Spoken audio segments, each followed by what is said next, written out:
या संदर्भात सविस्तर माहिती जाणून घेऊयात. आपले प्रतिनिधी अविनाश डेगसकर आपल्यासोबत जोडले जात आहेत. अविनाश, ही दृश्य आपण पाहतोय, भव्य अशा पुतळ्याचं आता अनावरण संपन्न झालंय. सागरा प्राण तळमळला हे सावरकरांचं, वीर सावरकरांचं लिहिलेलं अमर काव्य देशाचं महाकाव्य झालेलं होतं. त्याला आज 116 वर्ष पूर्ण होत आहेत. त्या निमित्ताने आज अंदमान निकोबार मध्ये श्री विजयापुरम येथे मोठा समारंभ, राष्ट्रभक्ती समारंभ आयोजित करण्यात आलेला होता. या कार्यक्रमात स्वतः स्वयंसेवक, राष्ट्रीय स्वयंसेवक संघाचे सरसंघचालक मोहन भागवत, तसंच केंद्रीय गृहमंत्री अमित शाह आणि राज्याचे सांस्कृतिक मंत्री आशिष शेलार यांच्या हस्ते या करण्यात आलेल्या 116 वर्ष पूर्ण होतात. त्या निमित्ताने सावरकरांचा मोठा पुतळा उभारण्यात आलेला होता. त्याचं अनावरण आज करण्यात आलेलं आहे. ही प्रतिमा म्हणजे स्वतः महाराष्ट्र सन्मानित शिल्पकार राम यांनी केलेलं आहे. आणि यावेळी विशेष मंगेशकर कुटुंबाची विशेष उपस्थिती राहिलेली आहे. निश्चित अविनाश, अनेक मान्यवरांची प्रमुख उपस्थिती आपल्याला या कार्यक्रमात पाहायला मिळते. धन्यवाद आपण दिलेल्या सविस्तर माहितीसाठी.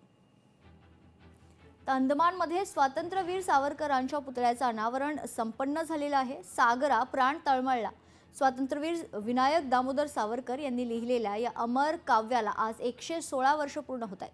आणि याच निमित्तानं आज अंदमान निकोबारमध्ये असलेल्या श्री विजयापुरम या ठिकाणी भव्य राष्ट्रभक्ती समारंभ कार्यक्रम आयोजित करण्यात आलाय. या कार्यक्रमात राष्ट्रीय स्वयंसेवक संघाचे सरसंघचालक मोहन भागवत आणि केंद्रीय गृहमंत्री अमित शाह यांची प्रमुख उपस्थिती पाहायला मिळते. यांच्याच उपस्थितीत आता स्वातंत्र्यवीर सावरकर यांच्या भव्य प्रतिमेचं उद्घाटन करण्यात आलंय. ही प्रतिमा महाराष्ट्र भूषण सन्मानित प्रसिद्ध शिल्पकार राम सुतार यांनी तयार केली. यावेळी मंगेशकर कुटुंबाची विशेष उपस्थिती पाहायला मिळते. पद्मश्री पंडित हृदयनाथ मंगेशकर आणि उषा मंगेशकर सावरकरजींच्या स्मृतीला समर्पित गाण्यांची खरं तर विशेष प्रस्तुती करतात.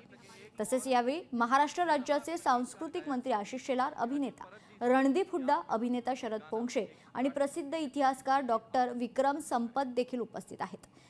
सांस्कृतिक कार्यक्रमात जे मजसीन, जयोस्तुते, जय जय शिवराया यांसारख्या सावरकरजींनी रचलेल्या इतर गीतांचा सुरेल कार्यक्रम यावेळी सादर केला जातोय.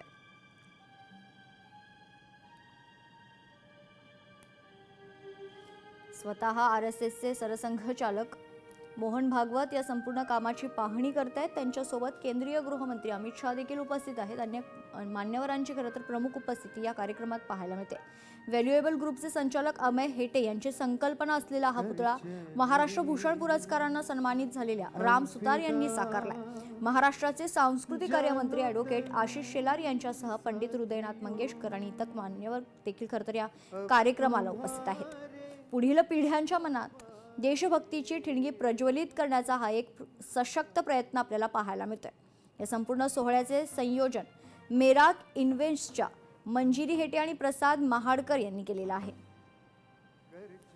अंदमान या ठिकाणी स्वातंत्र्यवीर विनायक दामोदर सावरकर यांनी रचलेल्या सागरा प्राण तळमळला या अजरामर गीताला आज 116हून अधिक वर्ष पूर्ण झाली असून या ऐतिहासिक क्षणाचे औचित्य साधून पोर्ट ब्लेअर या ठिकाणी सागरा प्राण तळमळला या विशेष देशभक्तीपर गीताच्या कार्यक्रमाचं आयोजन करण्यात आलेलं आहे. याच कार्यक्रमाच्या निमित्तानं बियोदनाबाद या ठिकाणी सावरकरांच्या भव्य पुतळ्याचं राष्ट्रीय स्वयंसेवक संघाचे सरसंघचालक डॉक्टर मोहन भागवत आणि केंद्रीय गृहमंत्री अमित शाह यांच्या प्रमुख उपस्थितीत अनावरण करण्यात आले.